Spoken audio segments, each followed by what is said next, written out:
Ser podcast. Episodio 111. Cólera y flamenco. Muy buenas a todos, ¿qué tal, Antonio? Muy bien, buenas a todos. Hoy vamos a hablar de cine LGTBI latinoamericano. En las últimas décadas, algunas de las mejores pelis queer hablan español o portugués.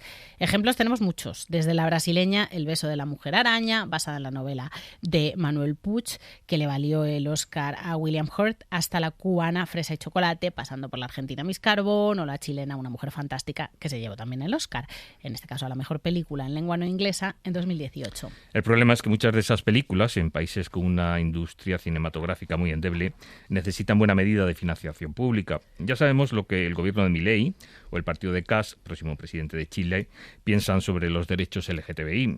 Recordamos la conversación que mantuvimos con Camila Sosa hace unos meses, que nos contaba que ella creía que cuando el arte quería abrirse paso, terminaba por conseguirlo. Esperemos que Camila no se equivoque. Lo normal. El podcast de Antonio Nuño y Nerea Pérez de las Heras.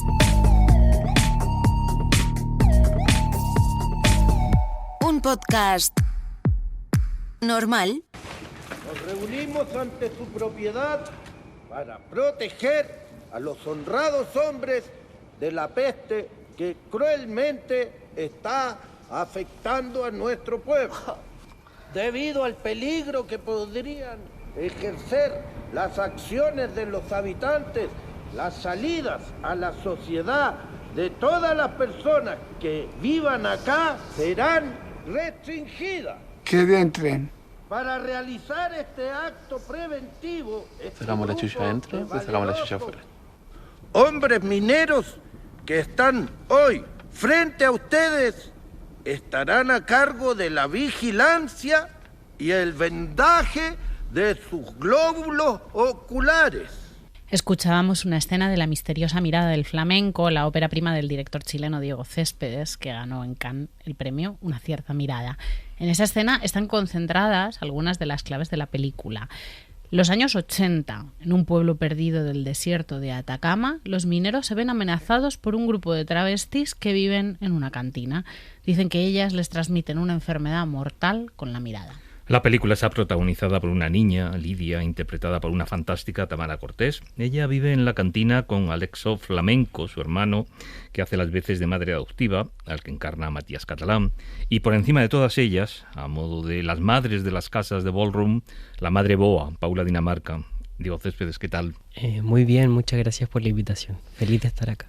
¿Te ha pasado aquí en España que hay quien ha pensado por el título de la película que se trataba de un documental sobre el flamenco? 8.000 veces. 8.000 veces. Primero piensan que es el animal, también que es un documental sobre el flamenco. Sí, que generaba confusión. El Festival de San Sebastián, que la fue a ver todo el mundo, por cierto, se llenaba. Era imposible coger entrada, pero todo el mundo pensaba que iba de otra cosa y salía contentísimo. Los oyentes de Lo Normal van a pensar que somos muy pesadas porque volvemos una y otra vez al mismo tema, pero es que en La misteriosa mirada del flamenco se demuestra una vez más la importancia de las familias elegidas. Sí, 100%. Antes que todo quiero aclarar que sacar la chucha significa pegarle a alguien muy fuerte. Uh-huh. Que ahora en los cines va a estar con subtítulos al castellano. ¿Ah, sí? Sí, me parece increíble si está bien. Claro. Para que lo entiendan mejor. Sí.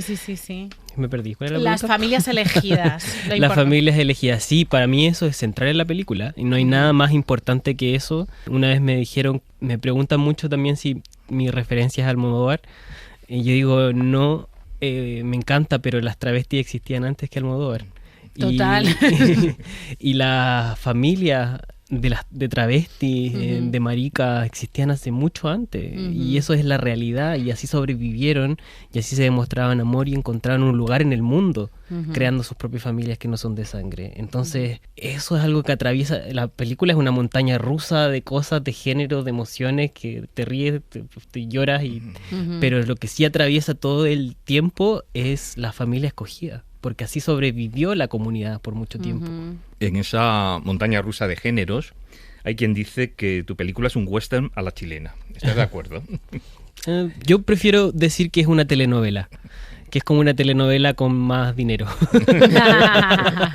Tampoco tanto, porque bueno, es una película independiente, pero tiene más cuidado que una telenovela, por cierto. Es una montaña rusa, y en esa montaña rusa tenemos western. Hay mucho western, pero el western vino al final. Hay una escena particular donde es western, pero también hay algo inconsciente que pasa, que cuando la gente ve desierto, pistolas y un poco de violencia, enseguida es western. Entonces ya te meten la palabra western y bueno, se ha vendido un poco también así. Quizás también los escenarios, ¿no? Sí, lo mezclan. El desierto. ¿No? Sí, pero la verdad es que la violencia y el desierto existe en Chile. Podríamos decir que Chile es un western, quizás. Pero sí, prefiero telenovela, pero western también. En todas las pelis la elección del escenario es importante, pero en esta es completamente fundamental. En pocos lugares se podría contar también esta historia, como en este pueblo que está en mitad de la nada, en el desierto de Atacama. Sí, creo que una película se construye desde distintos lados, y sería mentira decir que me inspiré de algo particular y de una sola cosa. Una película se inspira de muchas cosas. Yo escribo sobre mi familia también, escribo sobre temas que me importan, como el SIDA. También hay otra historia ahí, pero el desierto de Atacama es algo que siempre ha estado presente en Chile. Es donde viene toda nuestra economía y donde vienen todos los mitos. Es algo muy presente a pesar de que no vivimos ahí. Tuvo la caravana de la muerte con Pinochet, ahora que está tomado y es un sector en guerra de los fachas y el narcotráfico. Es un lugar, una parte de Chile que construye la cultura muy fuerte, sin necesariamente tratarse sobre el desierto. Oye, ¿por qué decides utilizar la metáfora de la enfermedad que se transmite por la mirada para hablar del VIH? Creo que hay algo importante en la mirada para mí, como persona, como escritor también de la película. Creo que en los tiempos de hoy mirarse a los ojos es algo que perdimos mucho. Estamos pegados al celular discutiendo, enojados, felices, teniendo un montón de emociones, depresiones, y somos incapaces de entender que en el otro hay un ser humano. Y perdimos eso tan básico en el día a día, y algo que me interesa mucho, y que de hecho desde el casting, cuando ya hacíamos los llamados, centrábamos una descripción particularmente en la mirada. Creo que uno, cuando ve a alguien algo en los ojos de la otra persona, puede darse cuenta de tantas cosas, y hoy en un día que está tomado por el fascismo, creo que es una de las cosas más importantes, como decir, bueno, reconocer a otro ser humano al frente mío, que es algo que creemos que sabemos, pero no es así. Entonces, hablar sobre la mirada como alguna base del mito, de lo que es verdad o lo que es no, y de lo que no es verdad, me parecía hermoso. Diego, y respecto al VIH, porque recientemente se ha estrenado Alfa de Julia Ducournau, en España la última de una especie de tríptico que ha hecho la directora Carla Simón sobre la muerte de sus padres por VIH. Hay como una recuperación, ¿no? Como una tendencia y una voluntad de hablar de la enfermedad. ¿Te sientes parte de algo un poco más grande, de otros directores y directoras que también están en eso? Sí, yo creo que hay un recuestionamiento al pasado. Creo que siendo un artista, director, cualquiera sea, hay una sensibilidad, ¿no? Y se está viendo afectada en los tiempos de hoy. Yo creo que todos sentimos la presión del terror que puede venir en cualquier momento, y este ataque violento que se está viviendo desde tantos lados, desde tantos ángulos. Y bajo ese sentido creo que todos tenemos la necesidad de mostrar algo, y creo que el VIH-Sida fue un momento en que se sobrevivió, y de ese pasado tenemos que aprender. Tenemos que aprender cómo actuaron las comunidades, cómo sobrevivieron, para aplicarlo al futuro, al presente, y construir un mejor futuro. Yo soy muy político en ese sentido, de rescatar el pasado, de rescatar las cosas buenas y cómo se sobrevivió a lo terrible. Y creo que hoy se siente eso, se siente el mito, porque hoy en las redes sociales podemos ver, no sabemos qué es verdad, qué es no. Y bajo eso hay un montón de otros movimientos horribles que están surgiendo, que también se combaten con verdad. Entonces, revisar este periodo en la humanidad me parece importante, y creo que inconscientemente empezamos a hablar sobre lo mismo. ¿Y necesitabas una mirada infantil, esa ingenuidad, para poder entender ese fenómeno? Para mí, construir desde una mirada infantil tiene que ver con la emoción. Creo que cuando construyes desde personajes más adultos, están maneados más porque se expusieron al mundo adulto, sea para bien o para mal. Pero un niño todavía sigue sus emociones, y no tiene, por ejemplo, la pregunta de, es que es hombre o mujer, ¿qué es? ¿No? Ella ve a una persona que la protege y que ama con todo su corazón y no se pregunta qué tiene entre las piernas. Creo que eso es lindo de los niños, que están desprejuiciados del mundo y te reafirma que todo este prejuicio que está lo construimos y que se puede deshacer. Entonces, construir desde un punto de vista del niño es guiar la narrativa por la emoción. De decir como, bueno, esta niña reconoce una mamá acá. No ve que tiene pene, no ve que tiene... No se cuestiona esas cosas. Sigue la emoción para lo bueno y para lo malo. En el mundo real, los niños y las niñas se ven expuestos a muchas escenas de violencia, sí. Pero en el cine es raro verlo, ¿no? ¿No te preocupaba como esta protagonista expuesta a tanta violencia, esa mirada? Con Tamara, bueno, es que Tamara es una niña increíble, tanto actoralmente y su cabeza funciona muy bien. De hecho, una de las cosas muy lindas que ella nunca le tuve que explicar, nunca me hizo la pregunta de quiénes son estas personas, porque puede ser de un niño que está entrando al mundo adulto y preguntárselo, pero ella no. Ella las entendía como personas y era muy fácil conversarlo con ella. Entendía por qué se hacía. Entendía el punto de vista que estaba tomando la película y la posición que tomaba la película. Entonces, bajo ese sentido, nunca hubo nada que le chocara, porque también se grabó cuidándola mucho en ese aspecto. Por encima de esa violencia, sobre todo, claro, supura una inmensa ternura, sí, en la peli, ¿no? Sí, para mí es lo muy importante. Para mí no es una película que se centre en el VIH, sí, a pesar de que es importante, que tenemos que traerlo de vuelta. Es una película que, lo vuelvo a decir, se trata de la sobrevivencia, del amor, de la ternura, de cómo esas cosas que parecen místicas no son místicas, son cosas del día a día, son cosas del cotidiano, de cuidar, de preocuparse, de saber cómo está la otra persona, de mirar a alguien a los ojos, de reconocerlo como un ser humano. Y eso, ahí apunta la película, en esta parte más bella, y que yo veo la película a veces como estas flores que crecen en el desierto coloridas, que es un desierto violento ya geográficamente, pero crecen en la tierra seca, y eso es una linda metáfora que me gusta contar la película así. ¿Tenías claro desde el primer momento que las actrices protagonistas tenían que ser travestis como los personajes? Sí, totalmente. Pero la cantina se construyó, no es una cantina de travestis solamente, es una cantina que para mí desde que la escribí era diversa. O sea, obviamente no hay tiempo en la película para explicar cada personaje, pero es una película que se construye de distintas identidades y que, claro, las chicas, las travestis, son mucho más fuertes. Entonces, pero hay otros personajes, como el personaje de Flamenco, que no es una chica trans, que es y Boa lo presenta así también. Dice que es algo más fluido que hoy. En los 80, bueno, no estaba el título, estaba el concepto, pero se construye como un personaje mucho más fluido. Entonces, es una cantina donde van a ver una gama mucho más grande de diversidad. Tú lo has mencionado, pero yo creo que merece una mención aparte, ¿no? El papelón que hace Matías Catalán. Sí, es que yo soy tan fan de mis actrices y de mis actores. Son la mayoría de las personas, excepto el que hace de Clemente y la hija de Clemente, que es el caballero, son todos rostros nuevos. Para Chile, una mezcla de actrices naturales y actores profesionales que no tenían experiencia en audiovisual y son tremendamente talentosos. O sea, trabajar con ellos es tan fluido, una motivación, una voz, una textura tan particular, y Matías es un talento que también emerge y que me pone muy contento, porque pasa en Chile, pasa en España, pasa en todas partes, que estamos ocupando los mismos rostros cuando hay tanta diversidad abajo, y me pone muy orgulloso el trabajo de Matías y el que hicimos en conjunto. Luego está Paula Dinamarca, Mamá Boa, que creo que no fue solo una actriz, que hizo como de consejera histórica, de chamana, de todo, ¿no? Sí. Bueno, Paula es increíble. Si la tuvieran acá, no pararía de hablar, y ella le preguntas cómo está y termina hablando de la dictadura de Pinochet y cómo eso está ligado.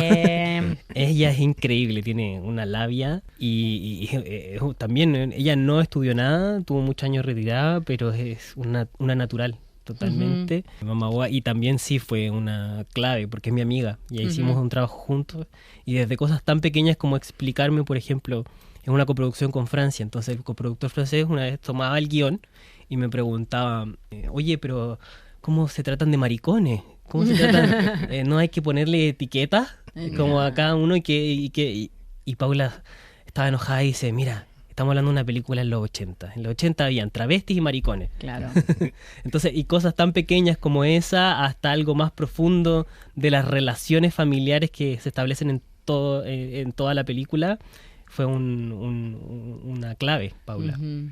Hablábamos antes de que el título podría resultar confuso en España, pero no sabemos si tú también juegas con eso cuando pones a flamenco en un escenario acompañada por un guitarrista y se lanza a cantar ese hombre de Rocío Jurado. Es que sí, siempre lo digo que a mí me encantan, amo España, no en un sentido facha. Es un lugar que siempre me ha acogido muy bien y mis mejores amigos son de acá y la cultura siempre me ha encantado, sobre todo la cultura andaluza, como más rural, todo lo que viene de más rural me encanta. Lo folclórico, ¿no? Que es muy queer también aquí, aquí lo hablamos mucho, es una cosa muy queer el folclore español. Y es hermoso y viene de tan abajo como algo de las raíces que me parece hermoso. Y me preguntan por qué puse a Rocío Jurado y dije, porque me encanta, no sé. Y se mezcla, claro, se mezcló por casualidad el flamenco y Rocío Jurado, pero porque yo, que soy el escritor, me encanta acá, me encanta España y esa cultura folclórica, la encuentro preciosa. Ya has comentado, hay varias reivindicaciones, ¿no? en la película, pero la primera y más evidente hace relación a la visibilidad, en un sentido metafórico y real, ¿no? La visibilidad de las disidencias. Sí, visibilizar es una de las cosas que más tenemos que hacer hoy. Cuando hago la película no pienso tanto en el discurso, pero cuando estoy promocionándola sí, creo que hay que ser totalmente político hoy, hay que ponerse en una posición clara y la visibilización de esta disidencia, si tienes algún mínimo puesto, ocúpalo. Y yo lo hago todo el tiempo con mis chicas. Es como yo viajo, si puedo, si me pagan el pasaje, puedo... Lo primero que hago es preguntar si pueden ir, si pueden dar entrevistas, si están, hablan hasta por los codos. Entonces, y eso es muy lindo. Y lo que ha provocado en Chile también, la prensa ha sido genial y lo es todo para mí. Porque hoy estamos en una batalla cultural por el espacio y por el discurso. Y si no tomamos una posición, me parece sin sentido hacer esto. Ya has comentado antes, evidentemente, las travestis existen antes del agrado de Almodóvar.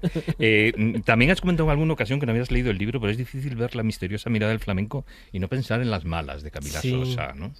Sí, es muy heavy porque yo estaba en la preproducción cuando me contaron del libro porque Camila fue a presentar el libro a Chile. Yo estaba en la presentación y me dijeron como, va a venir ella, que es increíble y tiene mucho que ver con tu peli. Y yo me puse a leer el libro en la preproducción antes de ir a verlo porque quería que me lo firmara y fui con mi librito y me di cuenta que sí, efectivamente tiene mucho en común, pero yo creo que no es porque una se haya copiado a la otra o no tiene nada que ver. Yo creo que es porque hoy podemos hablar. Entonces, estas historias, porque hay más, es porque se puede contar. O sea, porque hay mucha verdad en ambas, ¿no? Hay mucha verdad y hay una verdad que no se podía contar antes. O sea, cuenta una familia de travestis en los años 80 y te matan. O sea, en Chile con la dictadura no se podía. Entonces ahora que lo vuelvo a decir, las travestis existían desde siempre. Entonces contarlas ahora es porque se abrió la puerta a que se puedan ver. Pero y nos encontramos en ese momento que todos estamos queriendo contar porque podemos. Y antes no. Bueno, y que se habla de una cultura que es común, ¿no? Que parece que nuestras historias siempre son individuales y es lo que te ha pasado a ti, pero también venimos de historias, lo que te decían, en los 80 se decía maricones y travestis, ¿no? Tenemos una cultura compartida, otra cosa es que no hayamos podido trabajar sobre ella. En tu película también hay una reivindicación de clase, tú has querido contar tu historia desde el punto de vista de alguien que ha crecido en un entorno proletario y estamos acostumbrados ahora a lo contrario, ¿no? Que el artista pertenezca a un entorno acomodado, a una clase acomodada. El arte siempre ha sido de las clases burguesas. O sea, todo tipo de arte y particularmente el cine es y ha sido construido por las clases burguesas. Y hay que empezar a machacarlo desde abajo. Sí, yo vengo de una clase proletaria y estudié con una beca en la universidad, no sabía qué iba a hacer, aprendí a ver cine ahí. Y ahí supe que era bueno y que me gustaba. Y soy muy peleón. Me peleé con todos mis compañeros que eran hijos de la actriz famosa, de la hermana famosa, que iban a tener trabajo. Y creo que hay que seguir diciéndolo porque hoy, más que nunca, se está en resistencia. Y lo vuelvo a decir, el discurso proletario, el discurso marica, el discurso travesti importa. Y se trata de espacio y hay que ocuparlo.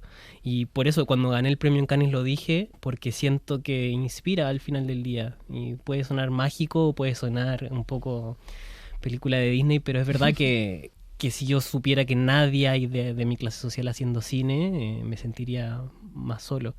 Ojalá se abran más las puertas. En esta línea, Diego, algunas de las mejores películas LGTBI de los últimos años son chilenas, aparte de La misteriosa mirada del flamenco, podemos recordar. Claramente. Los fuertes, En la gama de los grises, Una mujer fantástica que se llevó el Oscar. ¿Va a ser factible seguir haciendo este tipo de cine en el Chile de Cast? Pobrecitos, ¿eh? Sí, me gusta que que la palabra castigo empieza con cast. Va a ser difícil porque obviamente va a quitar la ultraderecha no quiere que haya un discurso colectivo. O sea, una de las bases de la ultraderecha es que no haya un discurso colectivo y sobre todo que ataca las disidencias directamente.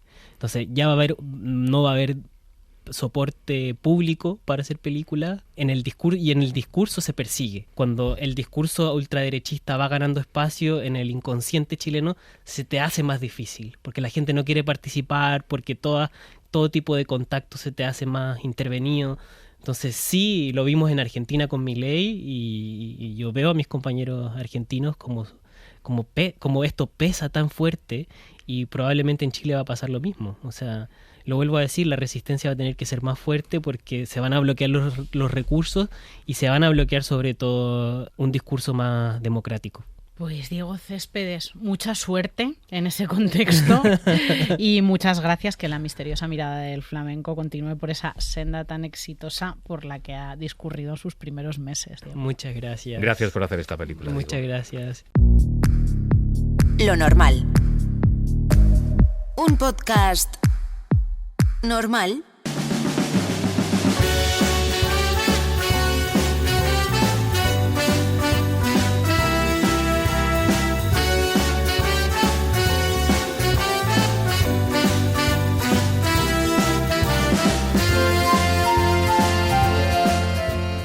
¿Eres maricón o no? Mira, da igual, no hace falta que nos ayudes, ya nos apañamos nosotros, ¿vale? No queremos ningún mal rollo. Pero si no, que no hay ningún mal rollo, que solamente te lo pregunto, pues si sois maricones o ya está. ¿Lo sois o no? No. ¿Cómo que no? Pero sí se ve de lejos que soy de un par de mariquitas. Mira, por favor, ves os he visto ahí en la playa dando besitos.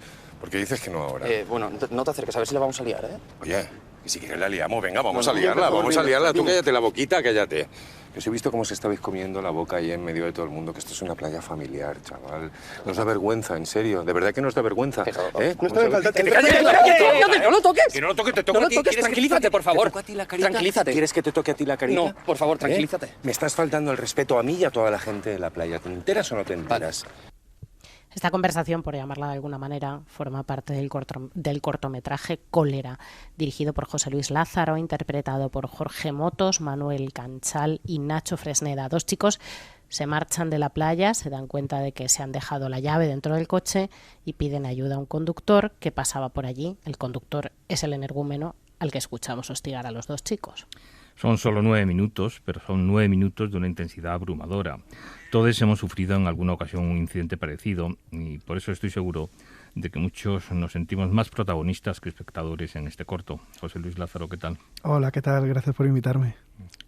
Hay dos incidentes LGTBI-fóbicos que te llevaron a rodar este corto. ¿De qué incidentes hablamos? Pues por un lado fue el asesinato de Samuel Luiz en 2021, que a mí personalmente me chocó muchísimo, ya no solo por el hecho de que un chico saliera de fiesta y no volviera a casa esa noche y que lo asesinaran de una brutal paliza al grito de maricón, sino que ocurriera en 2021, que yo creía que era un momento en el que nos podíamos sentir protegidos como colectivo.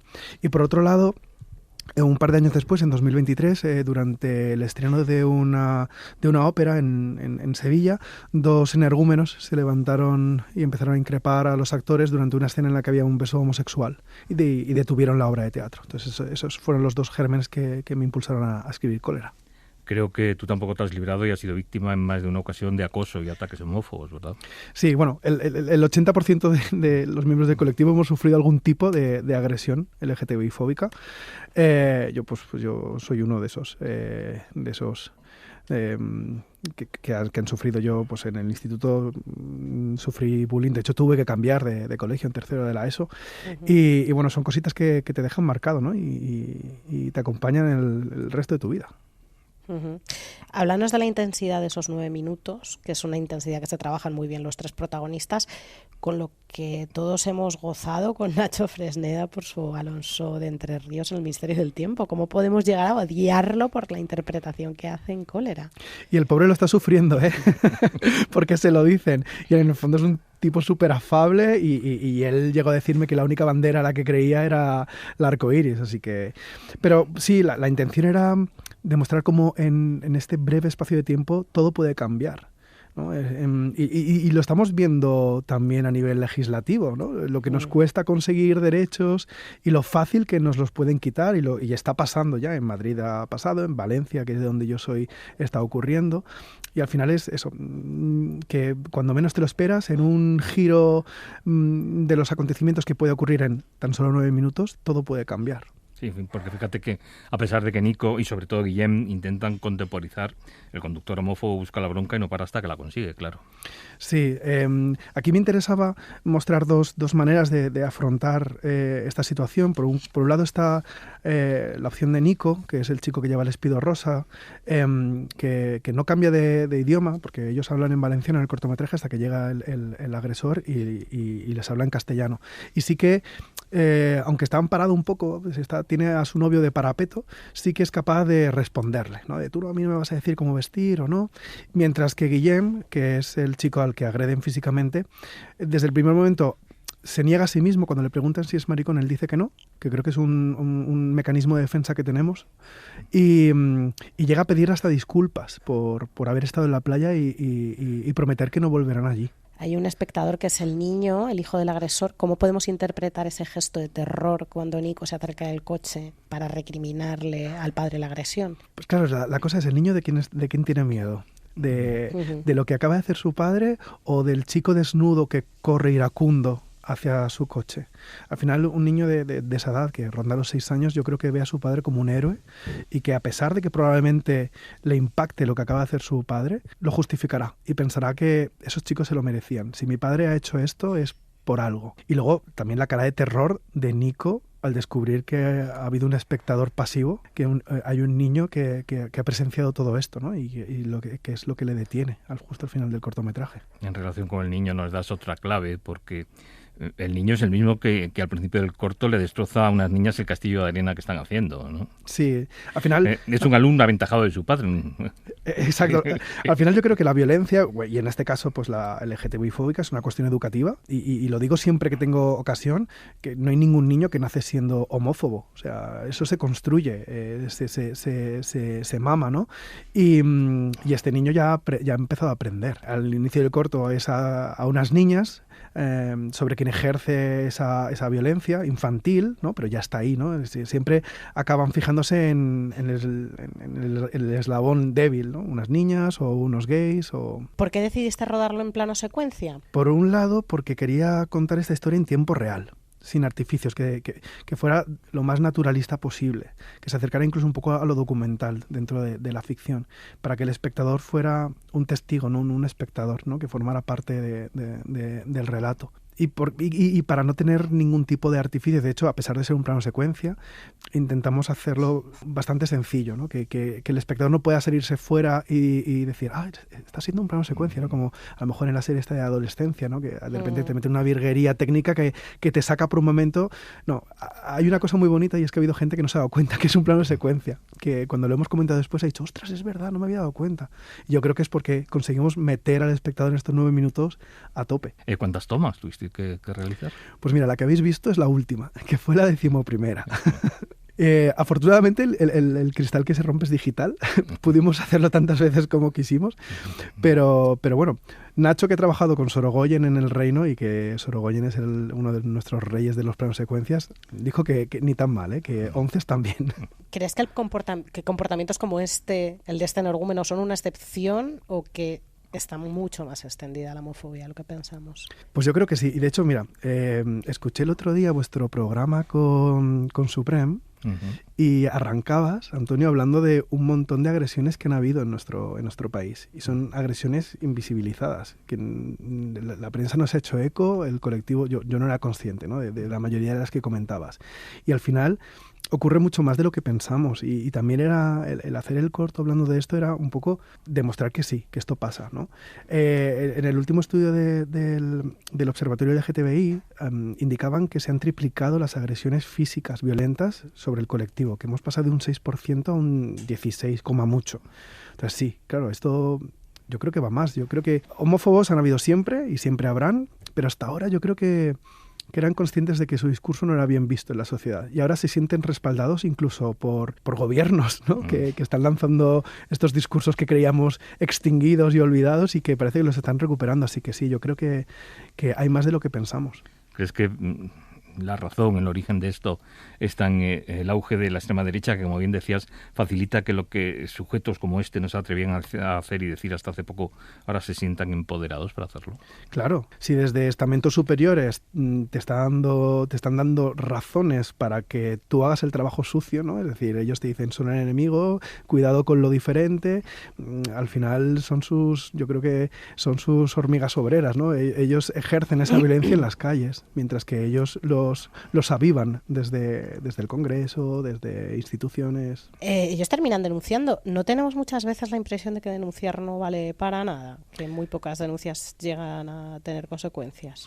Fíjate, yo creo que por un lado las agresiones verbales prácticamente nunca se denuncian. Yo creo que las hemos asumido en muchas ocasiones, que forma parte de lo que nos toca. Y es una pena porque nos autovictimizamos de más. Pero queríamos terminar el corto con ellos denunciando, porque es lo que hay que hacer. Desde mi humilde posición como intento de cineasta, ¿no? Yo quería, por un lado, poner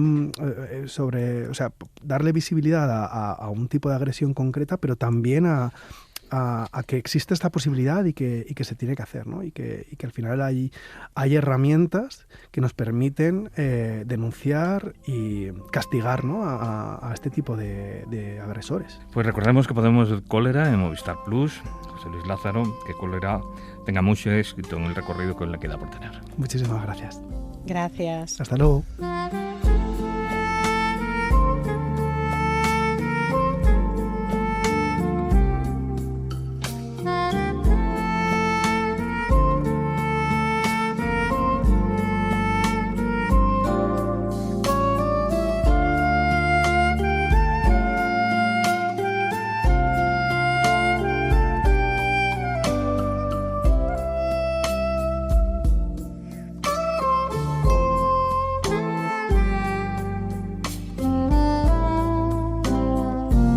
No queríamos despedirnos sin denunciar la situación de algunas personas trans migrantes que cuentan que no pueden ver reconocida su expresión de género en sus documentos. Según cuenta el Diario Público, algunas mujeres trans afectadas presentaron una queja ante el Defensor del Público el pasado 3 de octubre y de momento la respuesta ha sido el silencio. La ley LGTBIQ+ establecía un plazo de 1 año para habilitar los procedimientos que permitieran la adecuación documental de las personas extranjeras trans. Este plazo expiró hace casi 1 año. Nos despedimos hasta el próximo episodio. David Nieto, Luis Miguel Ortiz y Alicia Blanco. Hasta pronto. Chao. Lo normal es una producción de Ser Podcast.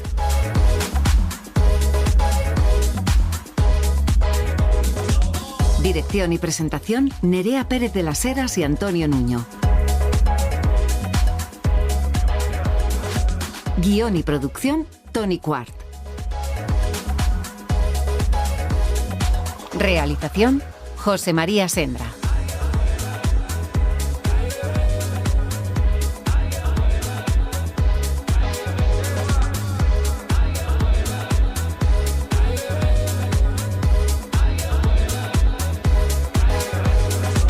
Para no perderte ningún episodio, síguenos y suscríbete en la aplicación y la web de la cadena SER y en todas las plataformas.